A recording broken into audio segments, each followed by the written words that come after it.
Hello, everybody. My name is Tim Daniel, and welcome to an even later late night Reds here on Sunday night, here on the Riverfront Network. Thank you guys for being patient with me as my power went out throughout my neighborhood. 4th of July gets a little wild in Independence, Kentucky, as you can see.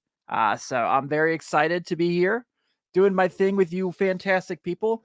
Man, I am all out of sorts, guys. Can't you tell like my camera is like not looking right? This is wild. But all right, we're good. We're good. All right, I feel like myself again. I feel like I'm back in my groove.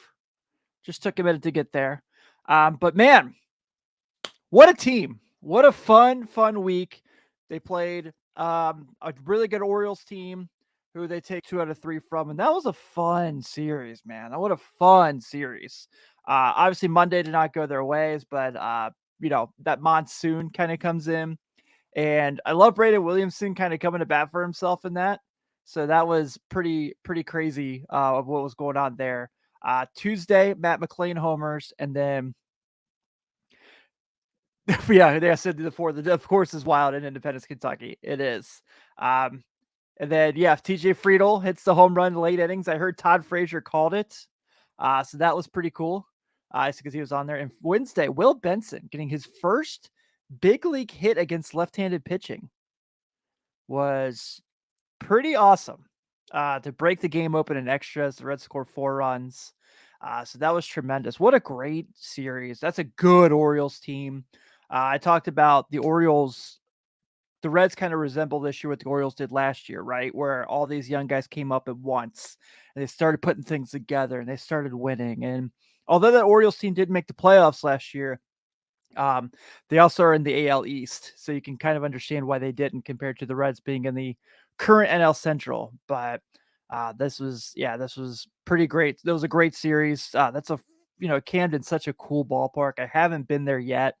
But it's definitely a place I want to go. Grace's grandparents actually used to live in Baltimore in the same neighborhood as Cal Ripken and Johnny Unitas. So that's kind of crazy.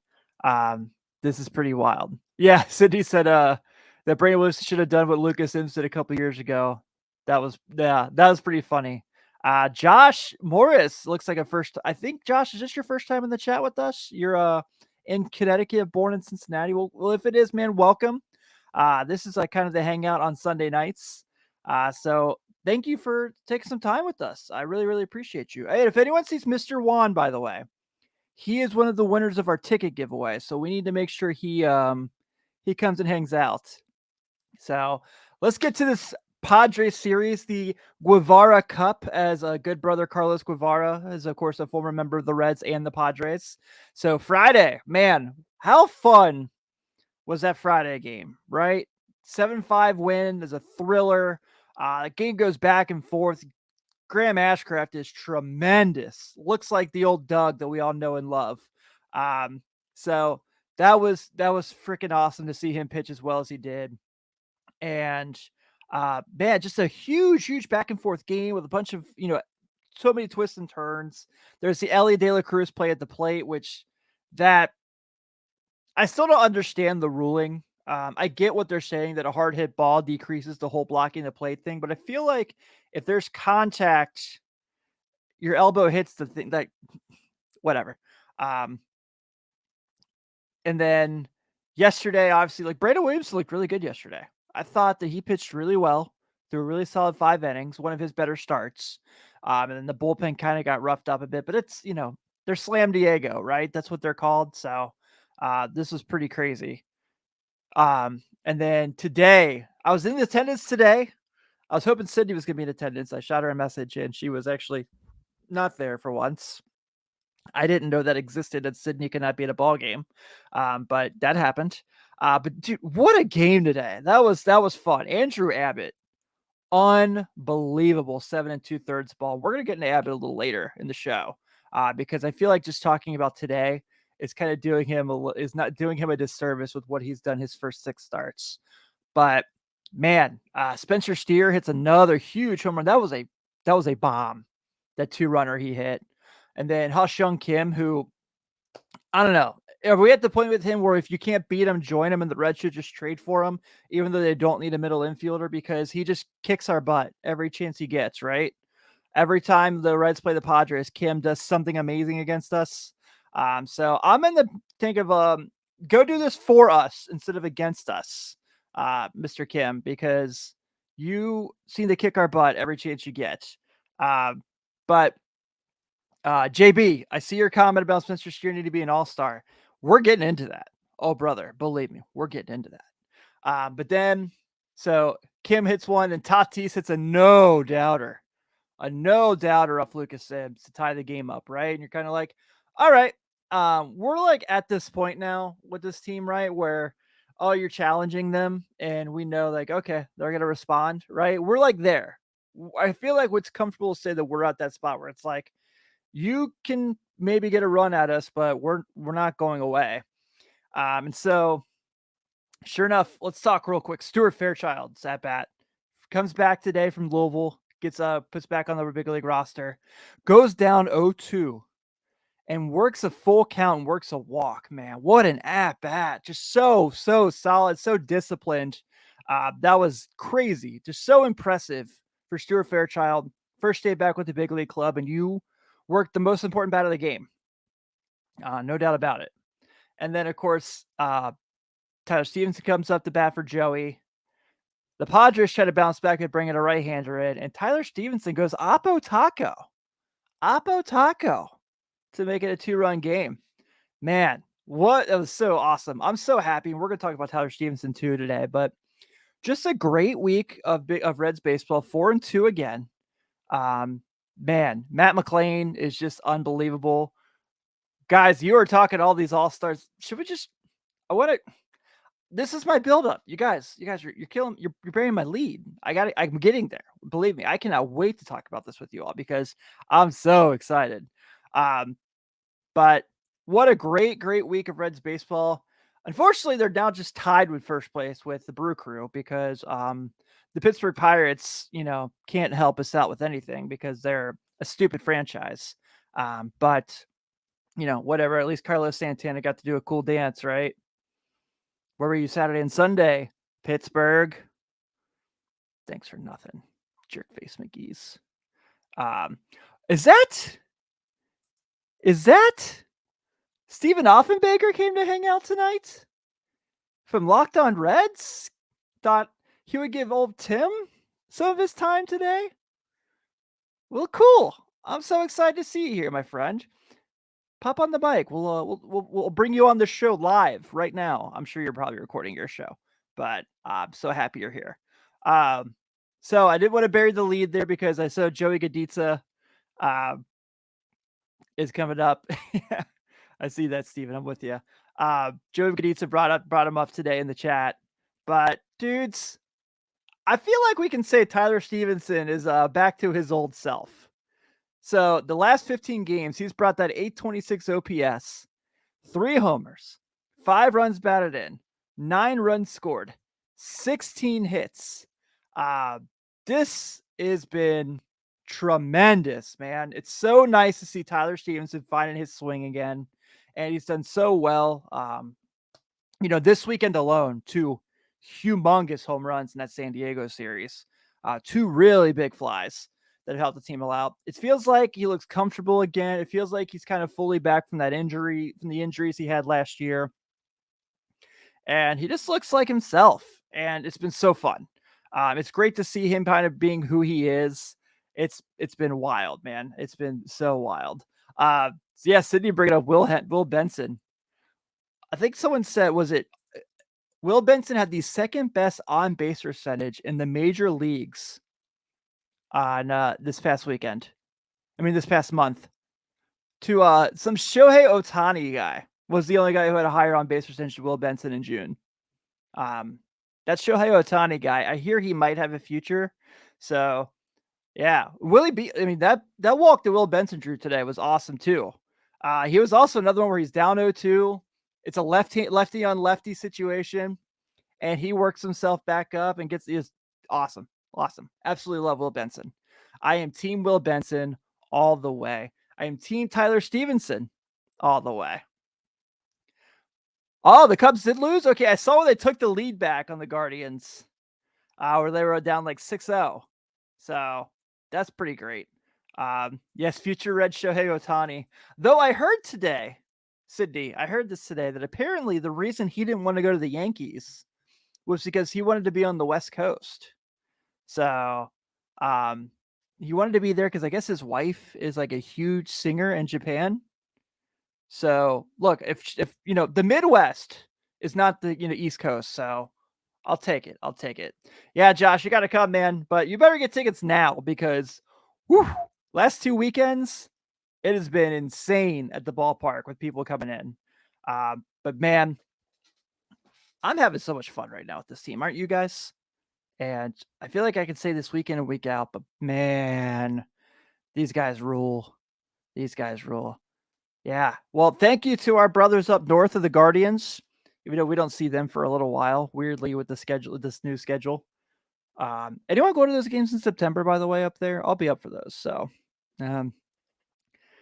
it's been really awesome to be a part of this team. So you guys were talking about it. Let's go make some mentions real fast. First things first, Alexis Diaz. His first appearance in the Major League Baseball All-Star game. Steven said it earlier. He's probably a guy that should not pitch in the All-Star game because he looks pretty exhausted right now. But 38 appearances this year, 37 innings, 3-1 with a 2.19 ERA, a 1.3 WHIP, 58 strikeouts, and 23 saves. So he is awesome, as we know. And he's a little gassed. He's been pitching quite a bit of late. You can see that. He had his first blown save of the year on Friday against San Diego. And then today, took him a little while to get through it, gave up a run. But then he needs to just relax for sure. Steven, I am 1,000% with you. Rest his arm. Yeah, I'm all right if he does not pitch in this game. Scott saying, yeah, please don't pitch him in the All-Star game. I'm all for that. I'm all for Alexis Diaz getting some time off, but well deserved the honor. He's been tremendous, man. I think he's one of the, I don't love the closer role, but I think at this point it's fair to say he's probably one of the top 4 in the league at what he does, right? He's just been amazing. He's probably, I don't know. I mean, there's some guys who are still pretty good at it, but I think right now he might be. Maybe Edwin should have been the guy they traded for instead of the Mets trading for Alexis. Am I right? All right, we'll move on to the next segment. So you guys were talking about all the guys who should be, and I am with you. I am 100% with you. So I wanted to make mention of this real quick. Yeah, Joey, I agree. Let him enjoy his time in Seattle. So I'm all for that. Sidnick is ready. So Sidnick, I'm with you. I feel like I'm flying through this episode, but that's okay. So this is supposed to be a 2-part slide here where Alexis Diaz is an all-star, and then Spencer Steer, TG Friedl, Matt McLain should be too. And I broke down a little bit of why. So let's start with Spencer Steer, right, guys? This is a guy who, for the better of the team, has played multiple positions, 3 positions this year, between third base, took over for first base while Joey was out, and then played some left field because you guys need my bat in the lineup. I'll go do it. 876 OPS, 14 home runs, 50 runs batted in, 35 extra base hits. So he has had one hell of a year. Lourdes Gurriel has been good. Spencer Steer's been better. And Lourdes Gurriel is a good player. I'm not trying to insult him. I think it's great he made the All-Star game. But, man, I think Steer's been way better than him. Some guy who should, Sidney's right. He's played some shortstop. He's done it all. TJ freaking Friedl. Man, this guy, we talk about someone who deserves to be an all-star and a guy who Joe Luck said it today, and I kind of agree. I hate to say it, but how many more chances is he going to have to be one? You know what I mean? Like, I hope forever. It's amazing how good he is right now for how late he got to the big leagues, but 852 OPS, 14 stolen bases, 6 home runs, 31 RBI. Has kind of became the leadoff hitter since Jonathan India got moved down to the third in the order. The defense he plays, that catch he made today in center field, That was awesome. Just tremendous. And then is the best bunter in baseball now, right? Like, he could do whatever, except for Nick Senzel, apparently. Nick Senzel had that crazy bunt in Baltimore. But, man, it was just he's been so good and been tremendous. I definitely think you can make a case for TJ Friedl over some of the other outfielders who made it. I don't mean to continue to pick on Lourdes Gurriel by any means, but these two guys didn't make it and he did. Kind of crazy. And then there's Matt McLain, who I think we all just kind of like, he does something amazing every day at this point, right? Like every day he does something that you're like, how in the world does he keep doing this stuff? It's insane. So 924 OPS, 313 batting average, 7 home runs already, 28 runs batted in, 4 stolen bases. Has played 2 different positions. He's played shortstop and second base. He's DH'd a little too, but we're not going to count that here. He is currently on a 23 game on base streak. So you can't come in here and be like, well, he's only been in the big league since May, because that's stupid. He's come up. He's been great. You can probably make the case that he's been the Reds' best player for about a month, and he makes things happen for your team. He's an unbelievable defender. I feel like the fact that he is not being represented here sucks, and I think he's been so good. He might be my favorite player on the team. I don't know. I think I'm getting there. I love Ellie. I absolutely love Ellie. If you want to put Ellie in the home run derby, sign me up. By the way, I'm not worried about Ellie. This little slump he's in. I think he's going to be just fine. Pat Magooch is in the building. Yeah. So I love to see that. I love that everyone's idea right now is like, it's great Alexis Diaz got picked. Don't pitch. Stay home. Rest your arm for a week. Because I'm there. I love it. Nick continuously brings up the fact that Dansby Swanson made it. And I'm with you. McLain's been way better than Dansby Swanson. I also just hate that whole Braves World Series team all made it on different teams. Yeah, Sydney says the entire purpose of the All-Star game is views, so put Ellie in it. I will have to say, I am team wear your jerseys at the All-Star game. That's like the greatest tradition of all time to me. I wish that they still did it. I don't hate the Mariners jerseys. I think they're kind of cool for the Seattle All-Star game. But everyone should be able to wear their own jerseys. Let's just bring it back. No one likes having a made jersey for this. This isn't the Pro Bowl. So, yeah, it's just home run derby, sure. All-Star game warm-ups, workouts, sure. That's fine. I can live with those. But no, day of game, when the guys run on the field, everyone should be in their uniform. You want to have the specialty hat? That's fine. I can get down with the specialty hat. I've got a few in my collection. It's going to be pretty wild. How about the former Reds all in the All-Star game? That's kind of cool too. Luis Castillo makes it. Michael Lorenzen makes it, which the Tigers had to send somebody, but still really cool for him. Nick Castellanos is in. It's littered with former Reds. So let me see if I can find the list again, because I had it up a second ago.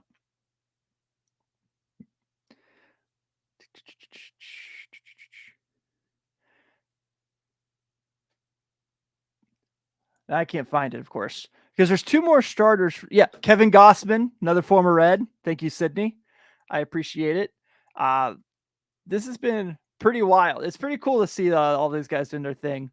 I had to laugh really funny. Did you guys see the Phillies tweet today where Nick Castellanos hit a home run, and they posted the clip of it, and the caption was "Check on your loved ones"? I really liked that.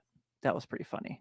And Sonny Gray. Yes, Sonny Gray made it, which, have you guys seen the Twins numbers when Sonny Gray pitches?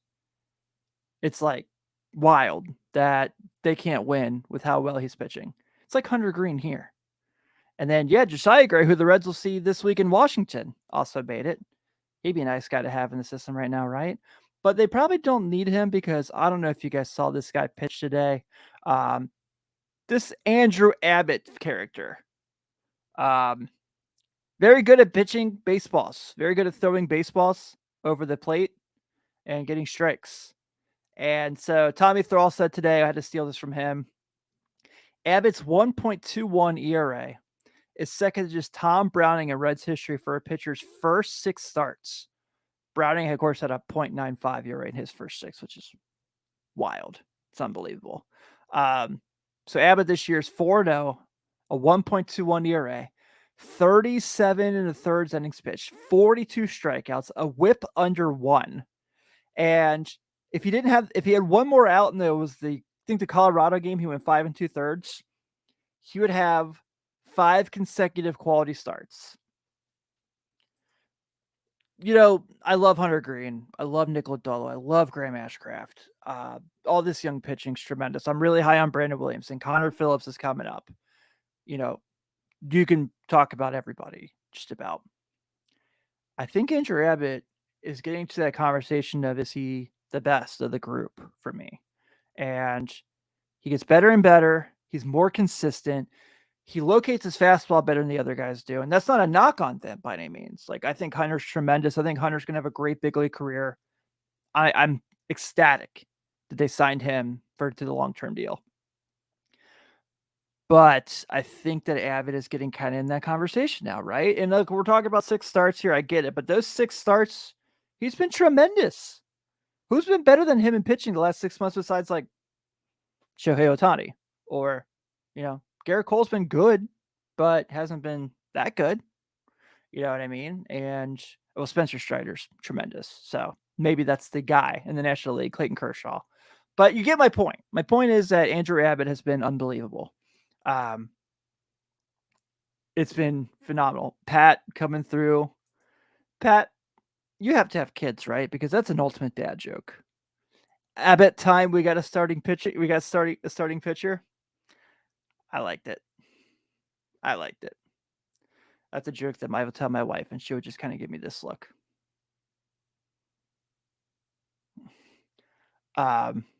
Today he was unbelievable, man. Like, the first inning, he has 2 runners on and gets out of it. Had multiple situations where, he was kind of backed into a corner and just got out of it. He was just tremendous. You got to look at a situation too where, 7 2/3, he managed to somehow, Kim gets that homer off of him.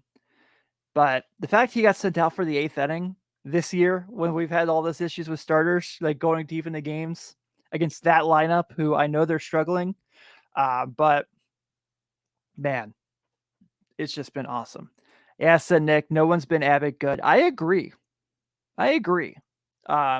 I think he's just awesome. And also, he's a lefty, so I'm all for it. Pat says Abbott was like Harry Potter and that game was like that flying car or whatever. So would that make Spencer Steer the Whomping Willow?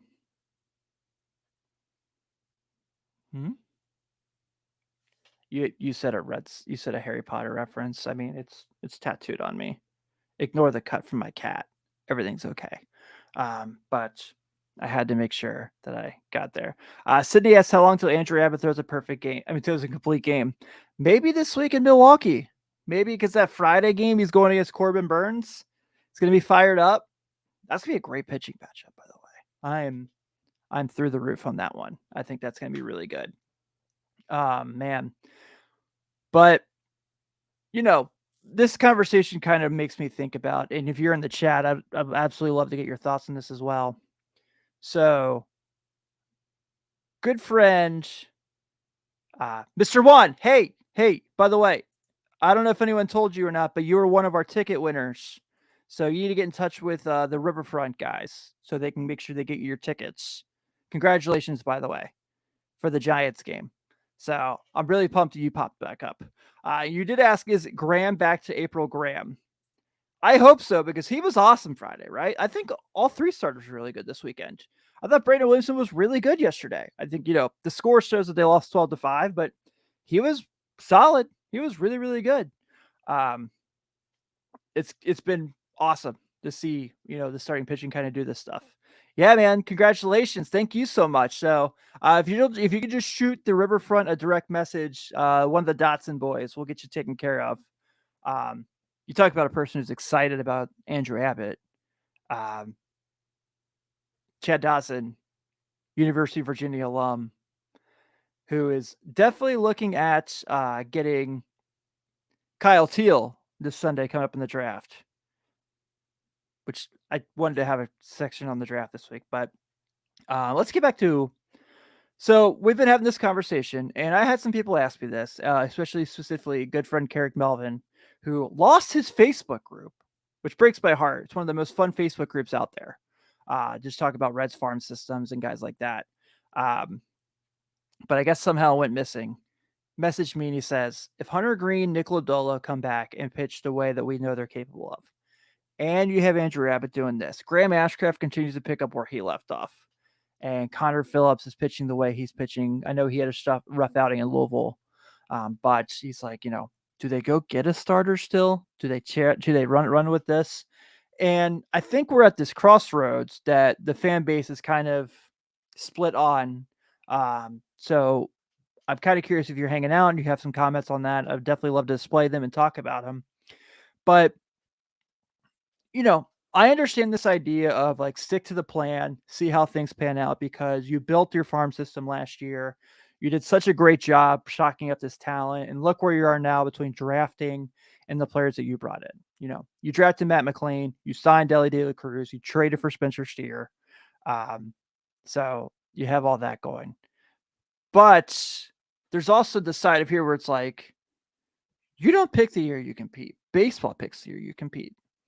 And baseball is kind of putting the Reds on a platter here to say, like, if you want to go get it, because the only team standing your way is Milwaukee, probably. And Carlos brought up a great thing on the Riverfront this week on the Friday show. If you could check it out, I was on there too. But he brought up the idea of like a salary dump, which I think makes a ton of sense. The pitching market's not super huge this year at the deadline like it has been in years past.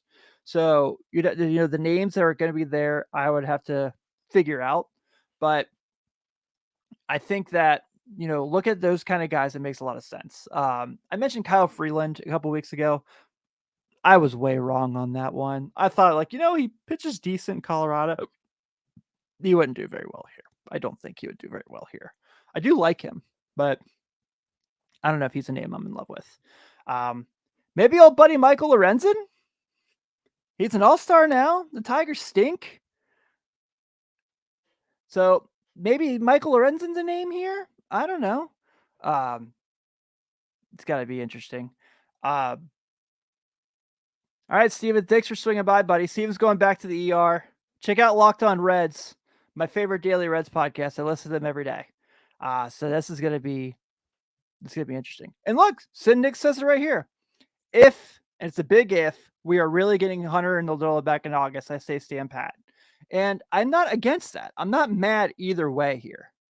I think that I'm all for being aggressive, going and getting someone to kind of hold you over. But I'm also for, like, I understand the prospects we could cost us and what we're building. I see both sides of it. I understand it. But I'm also looking at it like this place. How many times have they competed in our lifetimes? Let's turn the show, right? So I'm 34 this month. I'll be 34 in 3 weeks. I've seen the Reds. They won the World Series when I was 1, so I don't remember that. The NLCS against Atlanta was 95. Barely remember that. The NL Wildcard 1-game playoff, the Al Leiter game, 99. 2010, 2012, 2013, 2020. In 34 years on this earth, I've seen the Reds compete for the playoffs 7 times. 94, they were awesome, but of course the strike year. So I guess you can say 8. It's not a great ratio. And yeah, Sydney says they have won a playoff game in her lifetime. Are you younger than 2012? Because they won 2 in the Giants series. There's no way you're younger than 2012. Are we that old now, guys? Oh God, I don't know.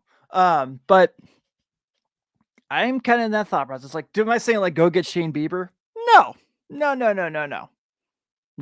But Shane Bieber would be awesome on this team. Don't get me wrong. If they got him, I wouldn't be upset. But I know what it would cost for a year and a half of him. Dylan Cease is a name everyone's bringing up. I like the idea of Dylan Cease. That could make a lot of sense.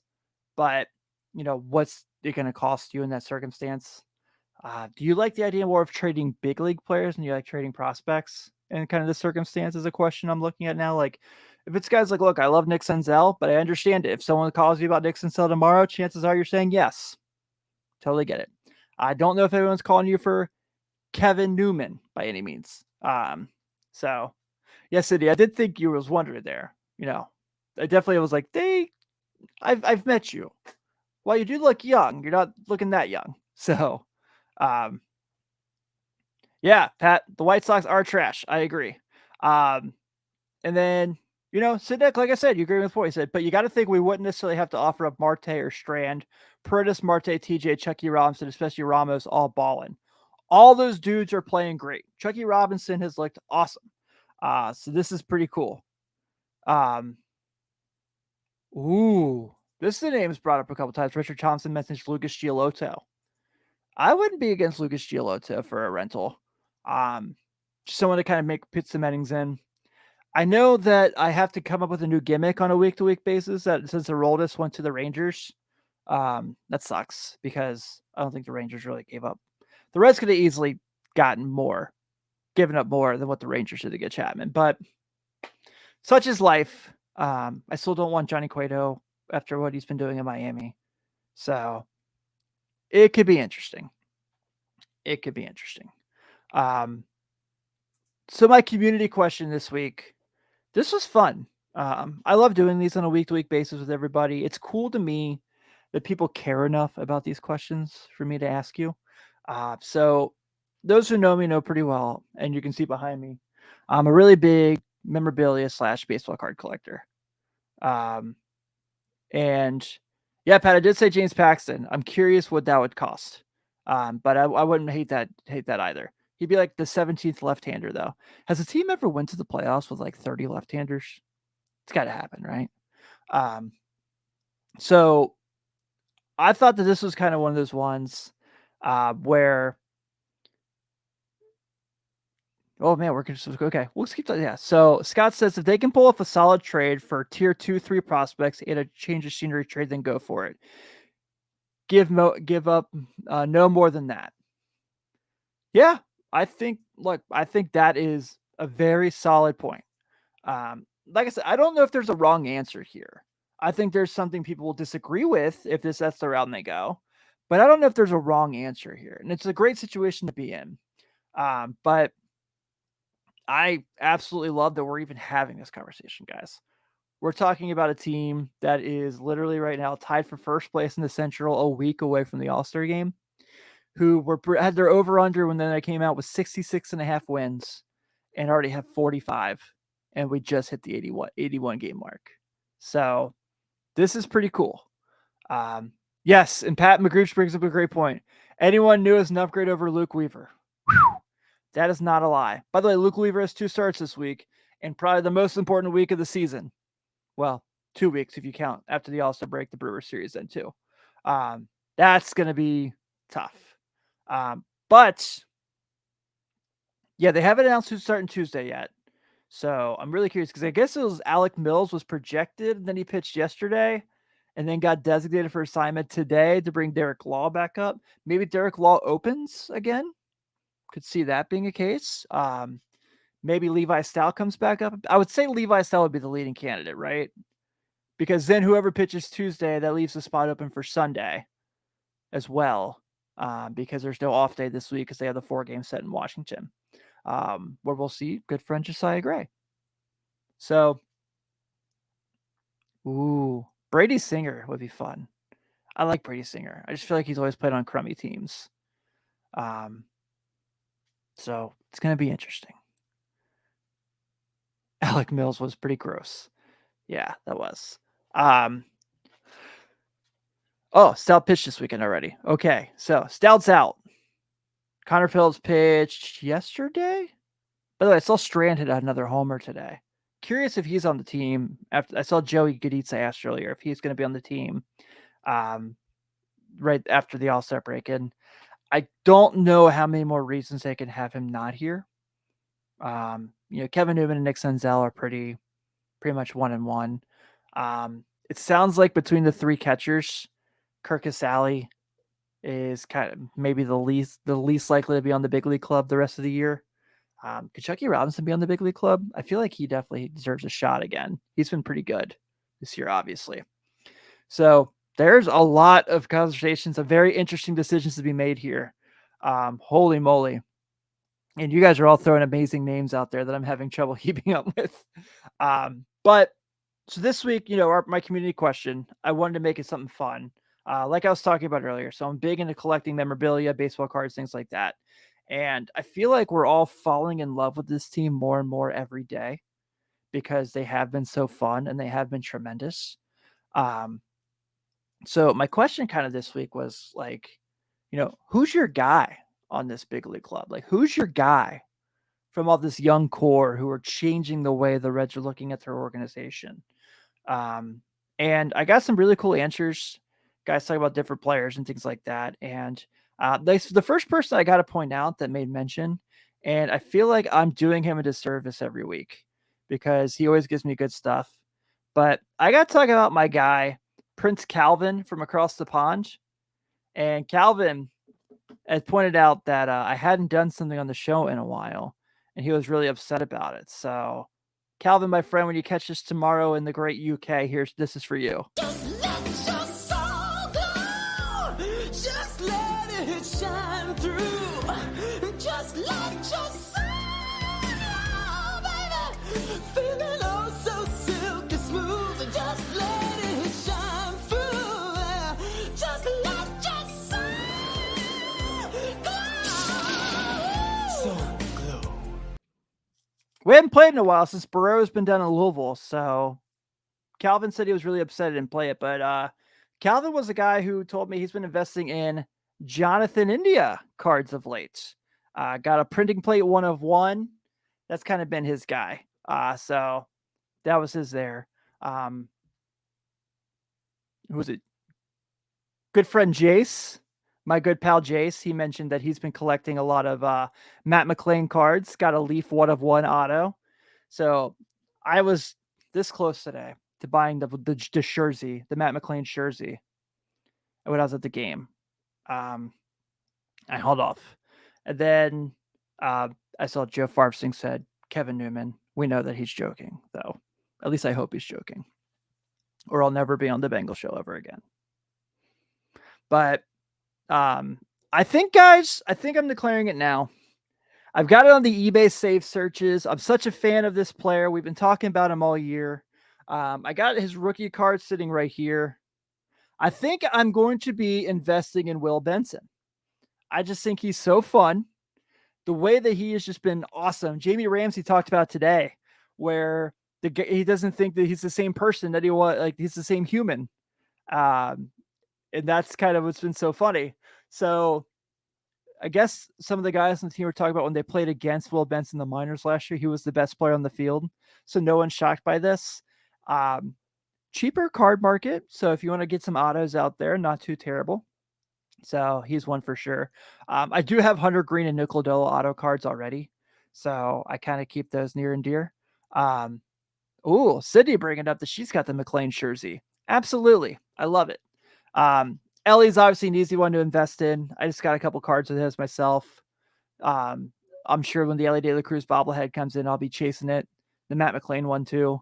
But I think it's kind of cool that with this team, so we haven't had this since the Votto Bruce Phillips run, right? Where there's like 6 guys you can kind of get a jersey of. that you can wear for a minimum of 6 years, right? Will Benson, you can wear for a while. Ellie, Matt McLain, Hunter Green, who has obviously signed the contract, Nick Lodolo, Graham Ashcraft, Andrew Abbott, Tyler Stephenson, Spencer Steer was the last guy, TJ Friedl. So it's been crazy. So there's so many guys that you can invest in. Like, hey, I can wear this guy's jersey and know that he's going to be on my team in 6 years. So that's pretty wild. Sydney said Kevin Newman about to fire her. She's not welcome in the show anymore. I'm revoking Sydney's membership for mentioning Kevin Newman. Pat mentions he's a big Steer guy. God, dude, there's like super. It's just so awesome because like even then. So let's go back to them. So when Joey comes up, Votto, Bruce, Phillips, Stubbs, Cueto, Chapman. That's like 6 guys. You're like, I can have this jersey for a while. I know that guy's going to be on my team. Stubbs, of course, only ended up being there 4 years. But here, all these guys on the screen, right? So India, Benson, De La Cruz, Green, Lodolo, Ashcraft, Friedl, Steer, Tyler Stephenson, like I mentioned earlier, and guys still coming. Christian Encarnacion Strand still coming. You've got Connor Phillips still coming. Noelvi Marte, Edwin Arroyo still coming. Like these guys are still. There's still a ton of people that you're like, I can invest in this person. No, they're going to be a part of my big league, my team for a long time, and be happy with like knowing what I have. So I absolutely love it. Scott, yes, please, absolutely shoot it to me in the DM. I would love to see that. I'm a big fan of seeing people's baseball card collections and talking shop with them. I work part time at Hitseeker Sports Cards. I think everyone knows that, but it's one of my favorite things to do, one of my favorite pastimes. So by all means, if anyone has some cool baseball cards they want to show me and shoot the shit about, I'm all for.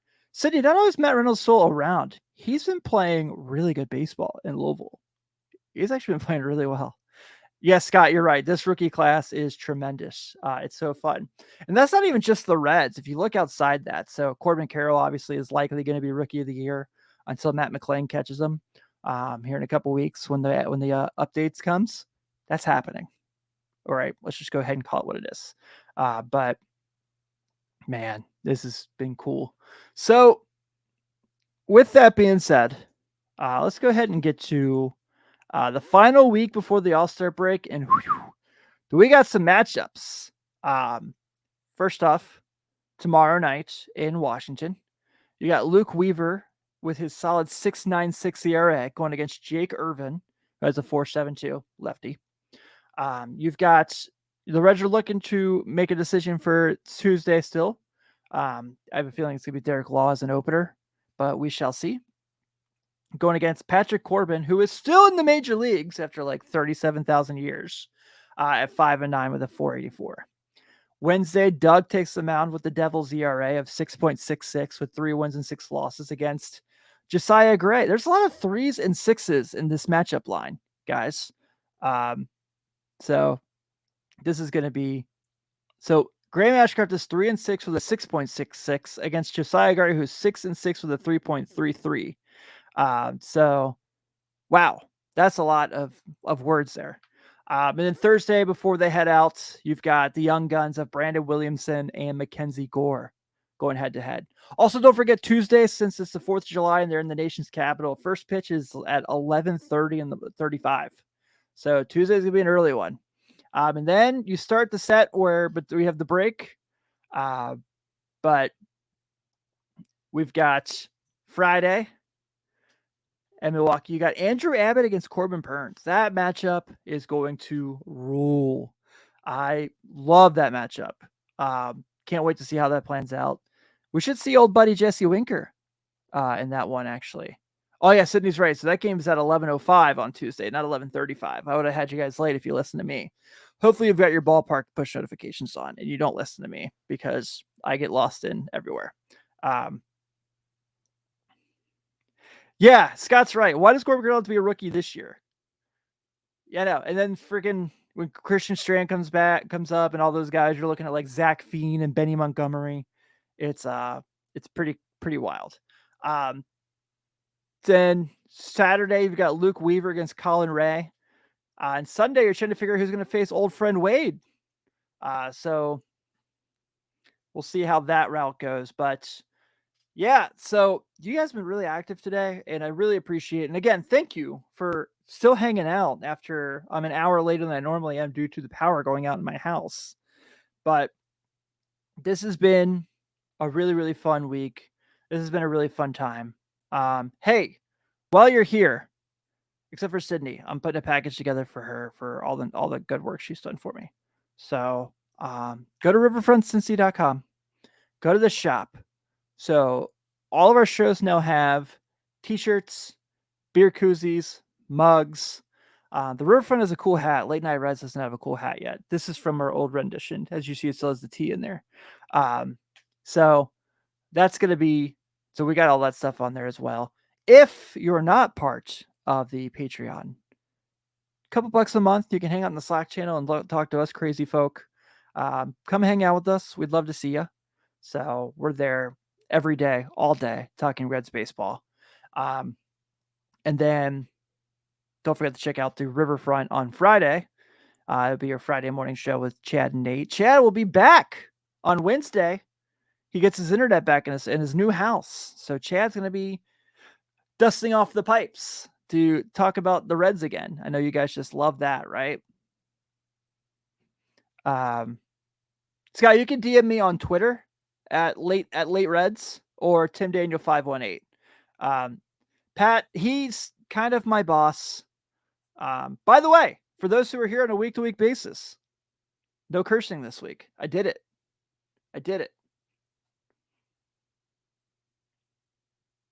Hooray me. But also check out the Riverfront Bengals show with Joe Farfsing, who I met yesterday in person for the first time. We had a brewski together.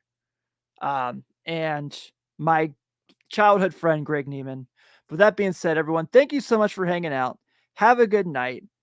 Go Reds. And as we go in the Nationals this week for DC, I have one question for you.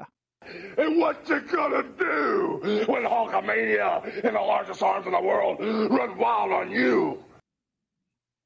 Everyone have a great 4th of July. Stay safe. See you all.